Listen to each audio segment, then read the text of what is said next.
How you doing, Zelda fanatics? HMK here with the first part of a 3-video series that aims to tackle talking points of Breath of the Wild, where it stands among the Zelda series as the latest 3D open world Zelda and how it could be applied to what's beyond the horizon for the series. Breath of the Wild was literally a breath of fresh air for the long-running Zelda series. There are a bunch of things the game got right, and quite a few things the game got wrong. Let's start with 5 things Breath of the Wild got right for the Zelda series. In no particular order, let's get into it. The fantasy land of Hyrule is a staple marker within the series. Although the land doesn't appear in every Zelda game, it makes its mark in gaming's legacy for being one of the most well-known domains, with consistently shifting geography, varied location, and the people and monsters that live in it. However, as time passes, each iteration of Hyrule's past appears to be lacking in some sort of regard, where it's too small, too segregated, or too barren. Some flaw keeps it from being the pinnacle of 3D exploration. That changes in Breath of the Wild. Finally, Hyrule was the fantasy land I always hoped for, and it's teeming with secrets, treasure, challenges, and life. There is always something to do or something to explore that piques your interest that will sidetrack you for hours on end. Breath of the Wild got Hyrule right. While dungeons is a shining feature in all Zelda games, and the best and most challenging is a constant point of debate and is very subjective, it is the enjoyment of certain dungeons that many fans can agree on.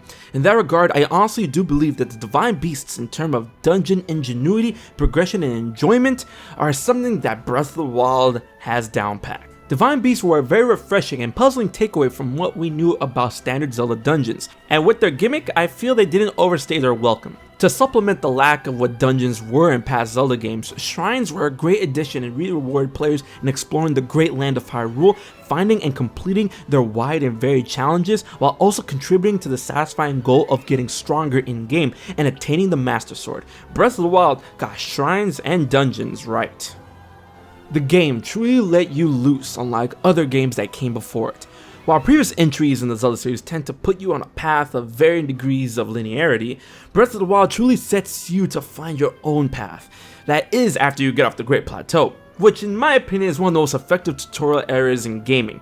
Once your feet lands on the grounds of Hyrule, you can pick a direction to go in and forge your own path.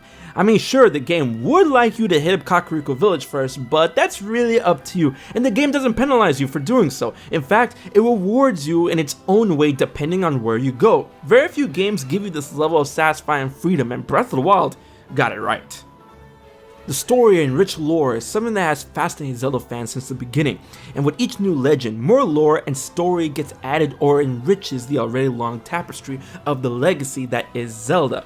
But it is within each of those own games that a grand story in itself is told. The story of Breath of the Wild is no exception, while the presentation of the story, part 2, is something we'll cover later. It is the depth of the story and the extensive lore that Breath of the Wild provides that makes its mark on the Zelda franchise. The core of the story in this game is already enamoring with its tale of urgency, but the mystifying take of discovering the story for yourself that reveals a dark tone of despair and defeat that runs deep into this particular adventure that applies itself directly to the player. Along with those elements, various elaborations and additions to the lore make this adventure extremely grand in scope when attaching it to what is already known, and that is why the depth of the story, yeah, Breath of the Wild got it right.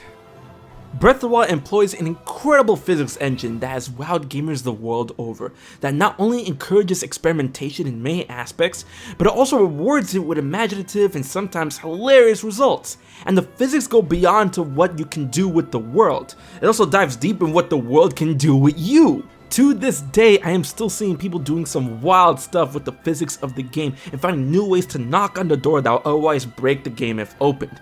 In my opinion, it's the physics engine that is definitely the front runner of being the star of the show in Breath of the Wild. I mean, alongside with the open air concept of the game, but I really don't see a future 3D Zelda game going back on this. It has become the new norm and must be expanded on with future games. That's the price they gotta pay, because the physics is what Breath of the Wild got right. Is there anything else you feel that Breath of the Wild got right? Leave a comment in the comment section below. Next week we're going to tackle the second part of the 3-video series, what Breath of the Wild got wrong. So guys, be sure to like, favorite, share, and most importantly subscribe to HMK. Until then, I've been HMK, and I'll check you guys later.